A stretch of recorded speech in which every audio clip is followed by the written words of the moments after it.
Hello, I'm Dr. Samaan, and it's great being back with you as we continue in our series on parenting with purpose.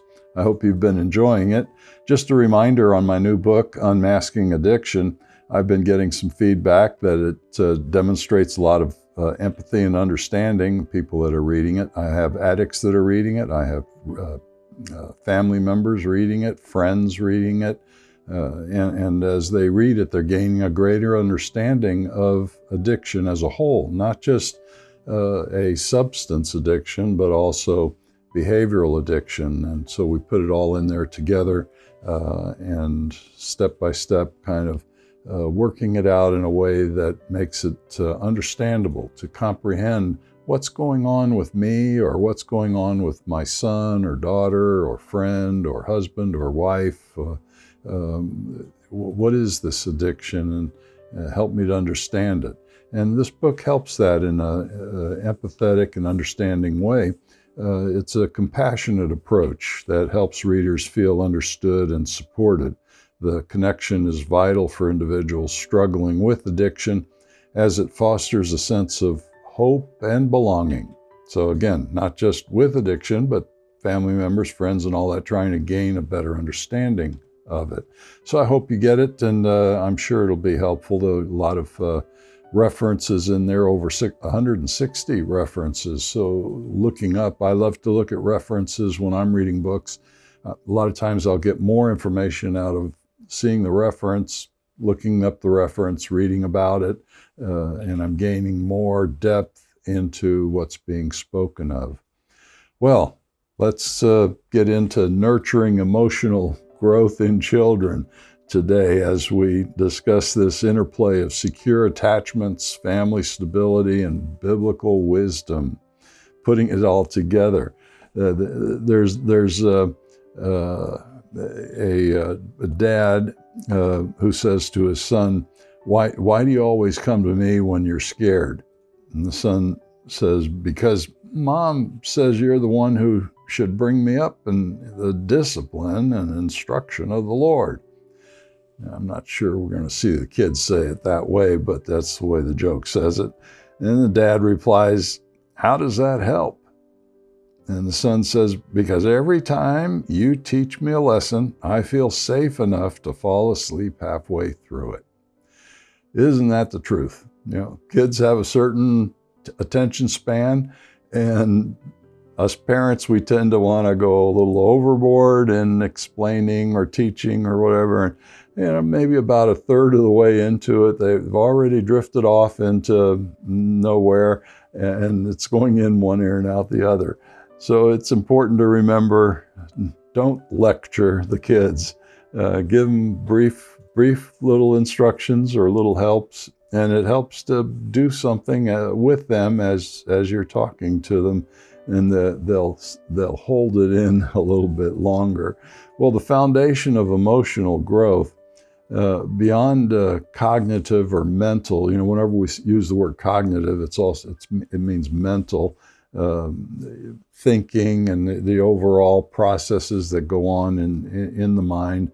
Beyond mental development, emotional growth is rooted in secure attachments and family stability. And we read in Ephesians 6, chapter 6, verse 4, bring them up in the discipline of the instruction of the Lord. Now, why does it say that? Well, basically, yes, it's keeping their thoughts in an understanding way of God, who God is, and all that. But it's also, God has given us a book of instruction on how to live our lives. And the instructions seem to be pretty good because history shows it works. And if it works, why not keep doing it? So keep doing it if it's working. If it's not working, figure out why. Because it works for everybody else that is sticking with that pattern, those instructions that are given there. Think right, do right, and all those things. And what happens? Well, you turn out better, don't you? Well, let's try to keep that in mind, but that's basically what that's saying. Train them in the way the Bible teaches. You may not be as religious or as spiritual or as holy as somebody else. You don't have to be. There's instructions there, though, on how to do this or how to do that, and some metaphors, a lot of metaphors that help us to get a picture of what it's talking about. It doesn't mean you pluck out your eye if you're seeing something you don't like, but the metaphor there is, well, don't look at it again. Pay less attention to those kinds of things. Well, with kids and raising them, we've got to start somewhere. And what's the foundation of instruction? Well, the Bible gives us that foundation of instruction. Impact of disrupted family dynamics can be very harmful for kids. And if you came out of a dysfunctional home, the tendency is either you want to go the opposite direction, and so you go in the complete opposite direction, and perhaps you're too strict or too this or too that, or you just replay it over again. You've looked at the model, you've gone through it, and now you're just repeating it. And that's not good. You'll just have another dysfunctional home. If you're trying, it's going to be a little bit better. If you're trying to do better, it always is a little bit better. So we want to keep trying to do a little bit better. Emotional regulation difficulties is what we often see with that disrupted family dynamic. Emotional regulation is when moods or emotions are not in control.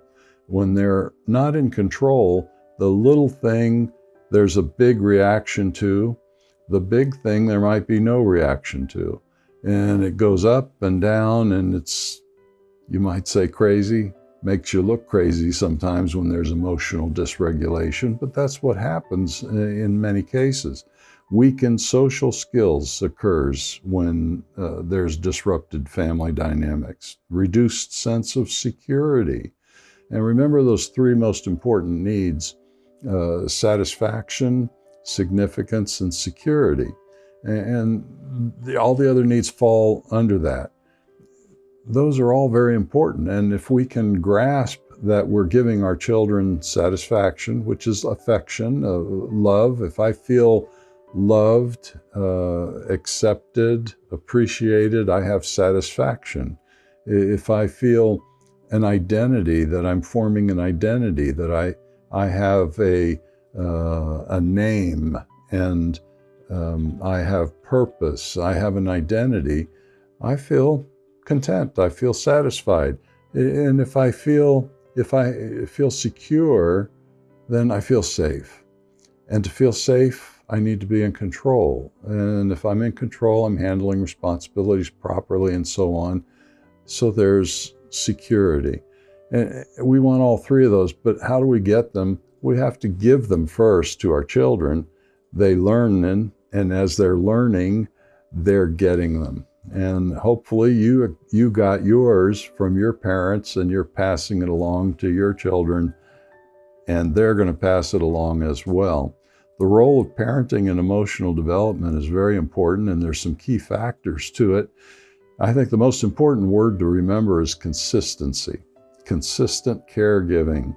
If you're not consistent, what happens with significance or satisfaction, significance, and security? It's not very strong. If there's inconsistency in the parenting, family routines and traditions are very important. If you have those routines, kids know what to expect, and they look forward to those things. Even in the day, a routine is something that you know what to expect. There's no anxiousness, there's no disruption regarding it.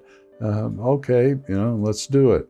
So if you start them off early and keeping their room clean, well, that's a routine, isn't it? And, well, it's going to continue. You've created a habit, and that habit then can become a compulsion or a forceful urge to go ahead and clean that room without you telling them to do it. And you want that to occur as they get older. And hopefully that occurred with you as you were a child. But for most, we're all a little messy when we're young, and we kind of get into gear, and we do better as we get older. Loving discipline, which is training. Whenever we see the word discipline, I guess it depends on how you were raised. You might think of discipline as being spanked, or being hit, or kicked, or having your hair pulled, dragged out of bed by your hair. I've heard all kinds of stories, but they associate discipline with that. And if they don't learn, well, they carry it on to their children. And nowadays there's laws against things like that, but there wasn't back then. Well, we don't want to think of discipline that way. We want to think of discipline the way it means in the Bible, and the way it means is training a child. And training changes based on the culture, based on the history of time. Training and guidance is something that we need to be consistent with in raising our children. And training can just be, well, it's time to clean your room, or it's time to take out the garbage. That's training. It doesn't have to be punishment. Balancing modern parenting strategies with traditional wisdom fosters healthier growth, according to the studies. In Ecclesiastes chapter 3, verse 1, for everything there is a season and a time for every matter under heaven. In other words, there's a time to clean the room. There's a season to be outside more often. There's a time for everything. Stick with the traditions, the routines. Kids know what to expect. They're less anxious. They're less upset when it's time to do something, such as cleaning the room. Role of screens in early childhood is very important, and we've been talking about this briefly. We've been getting into it a little more. We'll be getting into it some more in the future, but this is a new time period.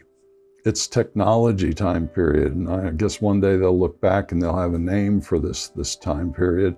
Right now, it's basically, it's screen time, screen media, constant screen media. How are we managing it? So we're learning how to manage it. And there's enough research now, it's starting to pool together that we need to manage it with the kids. Balanced approach is very important. The future is technology, so we don't want to eliminate that from our development of our children, from their minds and getting used to it and learning it and all that, because that's going to be part of their future. But if it's too much, it changes the brain, and we don't want to change the brain. So a balanced approach is very important. Screen use should be minimal in early years. Infants thrive on real-world multisensory interactions. It's not just one thing, it's everything. They're coming into the world, they are seeing a perspective of everything, experiencing everything. But if they're just focusing on screen time for hours in the day, they're missing out on all this other stuff. And what does that do to the brain? The rewiring. The wiring is natural, but now you're rewiring the brain. If you're focusing on one thing, now the wiring is going to want to focus on that one thing in the future and be unable or unwilling to deal with all these other things. And that's why it's important, especially the first 2 years, that the children need to experience all these other things, not just one thing. Caregiver involvement is crucial in those first 2 years, 2 to 3 years. The American Academy of Pediatrics advises limited digital exposure before age 2. So the research is consistent now, and the longitudinal research they've done, that it's demonstrating, before age 2, it's better to limit that digital exposure with the kids. Overexposure disrupts attachment and cognitive development. So in other words, it's changing the brain. We don't want to change it. We want it to grow naturally. When screen time can be beneficial, then it's okay. So positive uses for screen time, real-time interactive video calls. In other words, before age 2, it's okay to talk on the phone. It's okay to talk on the computer or laptop with someone else, especially parents or grandparents. That's okay because it's interacting. It's social. It's teaching them communicating. It's teaching them interacting back and forth, what to say, what not to say, and so on.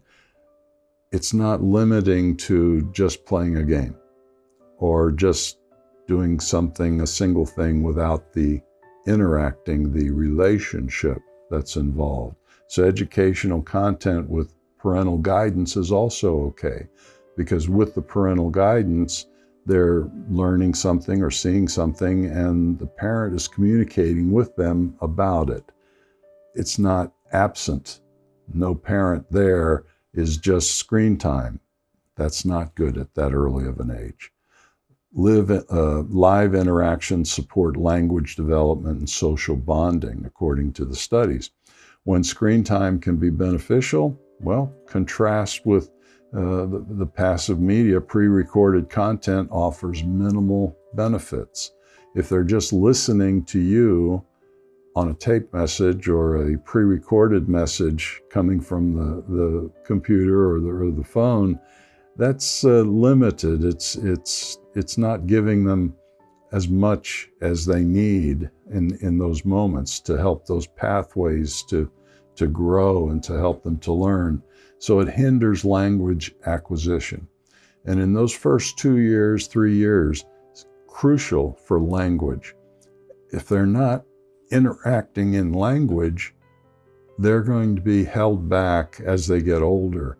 That part of the brain isn't going to develop normally, and there's going to be language difficulties at some point. Proverbs 22, verse 6, train up a child in the way he should go. Well, yeah, we're always quoting that passage, and because it works, it's important. It's good to remind ourselves of it constantly. Screen time guidelines for age groups, they have some guidelines now that they've come up with. They're probably going to change some of these, I guess, as time goes by, but there's been enough studies, as I've already said, that indicate, yeah, this seems to be the right guidelines that seems to be healthy for the kids. So birth to 18 months, only video chatting with adult guidance. 18 months to 24 months, limited interactive educational content. I know a lot of parents, they're busy, they're doing whatever. Oh, here's something that's occupying the toddler, and they let them stare at the screen for hours. Where's the interaction? Where's the development? It's very limited. So what happens as they become 4, 5, 6 years old, they're going to have difficulty interacting with you, the parent, and with other kids. 2 to 5 years, non-educational screen time, less than an hour a day, weekdays, 3 hours on weekends is what's recommended. Now again, that's what's recommended. You can be flexible in whatever ways might work. And I know this is hard, and I know the kids are constantly wanting to play games and constantly but let me tell you something. There's been a lot of research indicating that children with ADHD, as an example, and I'm not saying it's only them, but I'm just using that as an example, actually improve when they're away from playing games from the screen time. And I just had a parent the other day talking about with their ADHD child and how they couldn't get on the screen because they had problems with the computer. And so the child wasn't able to play those games. Within a couple of days, she said, this is like a normal child. She's doing everything a normal child does. She's playing, she's smiling, she's not angry. Just from not playing those games, the ADHD kind of seemed to have repressed. It went away. I'm sure it was still there if it was biological ADHD or if it was due to the computer, I don't know, but she was better. And the research is saying the same thing, that when they take children away from playing these games for hours at a time, their behaviors improve. Their satisfaction in the day improves and so on. And they still miss playing games, but they're getting more involved with talking, with dealing with others, with social activities and so on. They seem to be better off. Now, that's not saying keep it away from them completely, but it's saying balance. We got to have balance. So 6 years and older, parental oversight and balance required. Keep that in mind, that you don't just let them play and walk away and for hours forget about them as you're busy doing whatever you're doing. No, keep that oversight. What are they watching? What are they doing? And have them take breaks. Even in my studies when I was in college, I was a lousy student in school, and I wanted to play all the time. I wanted to have fun, and I never did my homework and so on. So when I went to college, I had to learn how to study. And I thought, how do I learn how to study? And my parents were workers, so they were professional people. They were business people, so they were busy in their business. How do I learn how to study? So I thought, well, I'm going to ask the smart person in the class, in the college class, how do you study? And I did. I asked several of them, how do they study?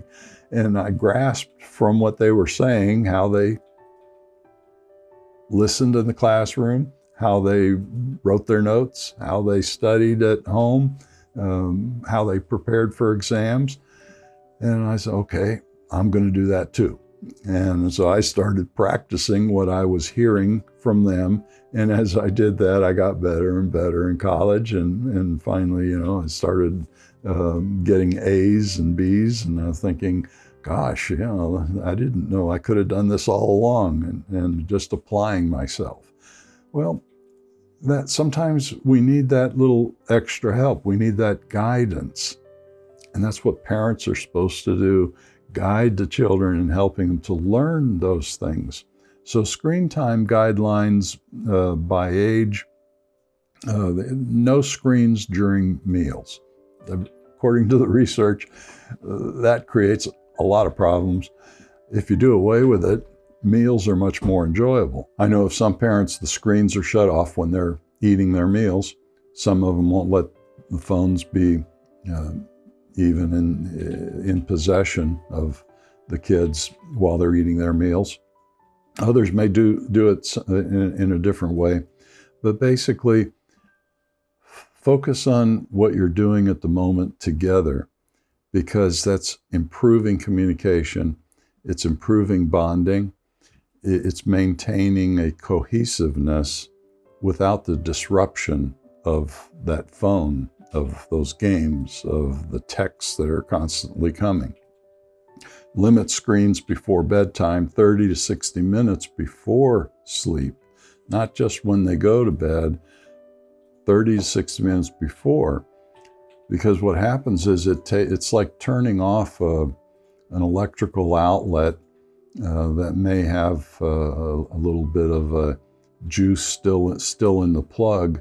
It takes a little bit for that electricity to dissipate.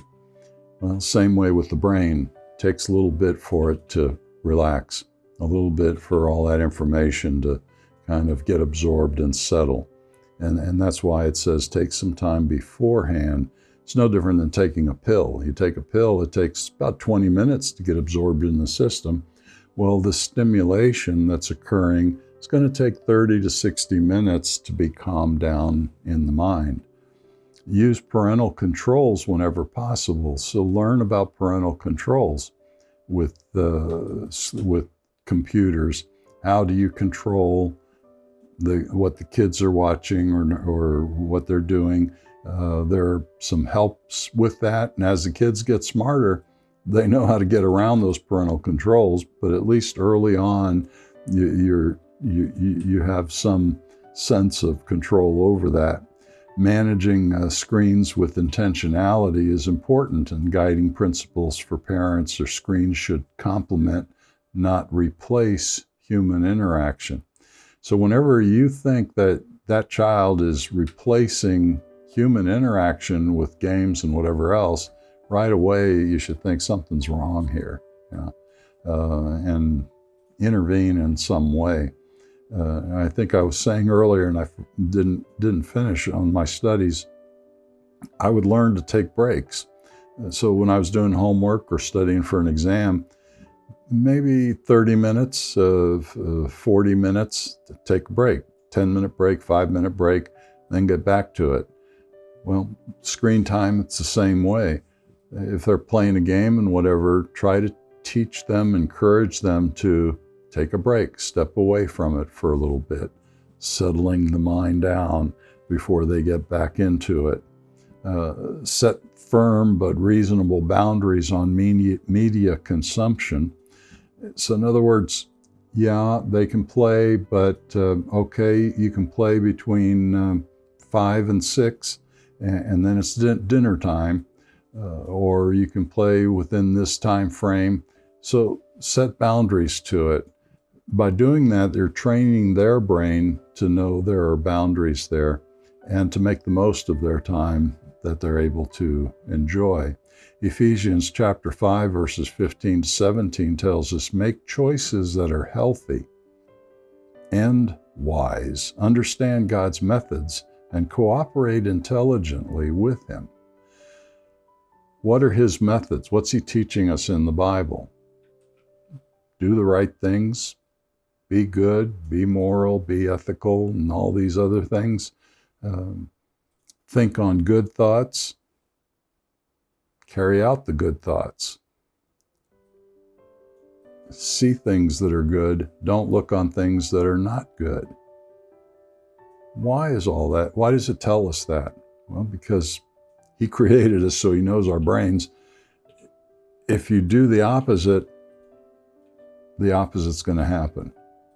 And we want to be able to raise our children to be as healthy as possible, giving them the opportunity to get started in life on the right foot. So there's core responsibilities that we have as parents in our role as parental engagement. Setting limits is as I've said earlier, it's essential.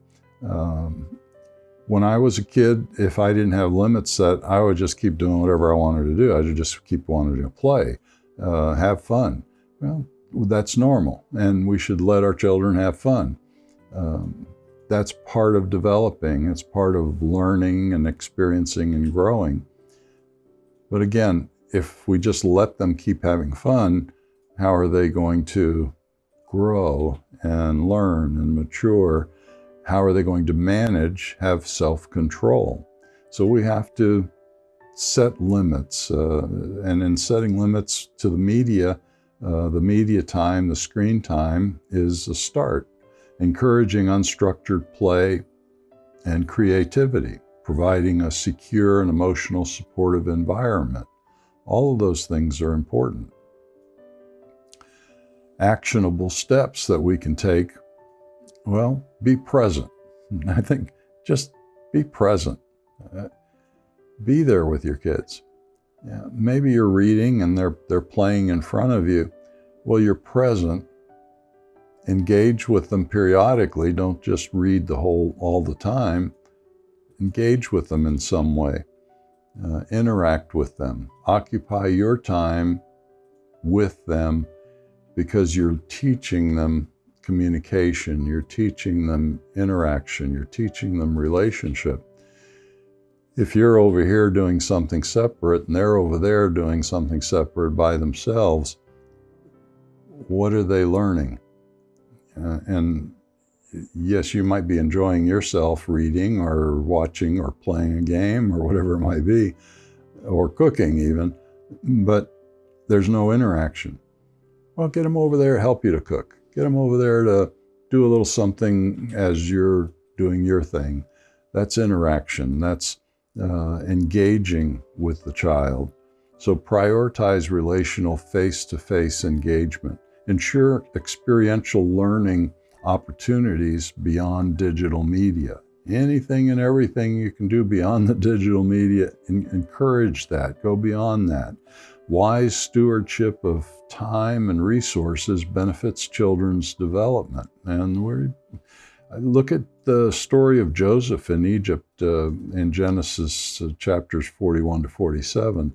Look at how he, even though he was in a terrible situation, rejected and abandoned by his brothers and made a slave in Egypt, he made the best of it. He did those things that he was capable of doing, and he learned from the experience. He became wiser, and it elevated him to his position. How do we learn? By having a good attitude. How do we have a good attitude? If we feel loved or if we trust, it helps to have a good attitude. But if you're abandoned by your family, how do you feel loved? How do you learn to trust? Well, Joseph had God. Having faith is a key, especially if these other things aren't there to give you what you need in balancing your life. Learn to draw closer to God. Learn to develop that faith, because then you're also learning trust. You're also learning significance. You're learning satisfaction. You're learning a sense of purpose that's greater than whatever might be going on around you at the time. It worked for Joseph and many others. It'll work for you too, or it'll work for your kids. If there is difficulty at home, encourage them to go to church or to go to the children's church or participate in adolescent church and so on. And you should do the same. Secure attachments and structured family environments nurture emotional health. Screen use must be intentional, balanced, and guided by parental oversight. Biblical principles reinforce the importance of relational and experiential learning. Those are little takeaways of what we were talking about today. A final thought on all this is children thrive when raised with love, wisdom, and mindful stewardship. Now, it's easy to say those things. It's hard to do them, especially if you didn't come out of a home where those things were happening in your home and you didn't receive those things. But if you didn't receive those things, you can still learn them. And that's what Joseph did in the story that I was referring to. He learned them. He started off okay in the early years, but then rejected and abandoned by his brothers. He learned to go forward. I hear some people saying they wish they could go back in time and replay their high school or replay this or that. And some things you do wish you could do that too. But I'm always thinking ahead. I'm always thinking, I don't want to go back there. Yeah, I could do it different. I'm smart. I know more now. Gee, if I could live back then, knowing what I know now, I wouldn't have been so stupid. I wouldn't have done this or that. But you know what? I don't want to go backwards. I want to keep going forwards. So keep going forwards. Keep going in a direction of growing and learning, of what's new. It's an adventure. Every day is an adventure when you're going forward, because you don't know what to expect. There's routines and all that, but there's always something new. Look forward to those new things. It's an adventure. Encourage dialogue and reflection with your kids, because that's an adventure for them when they're communicating with you, because it's all new to them, especially when they're so young. Oh, that's new. How can you create a screen-balanced, spiritually enriching home? Work on that a little bit. You're not going to be perfect. Nobody is. But you'll do better every day as you learn and grow.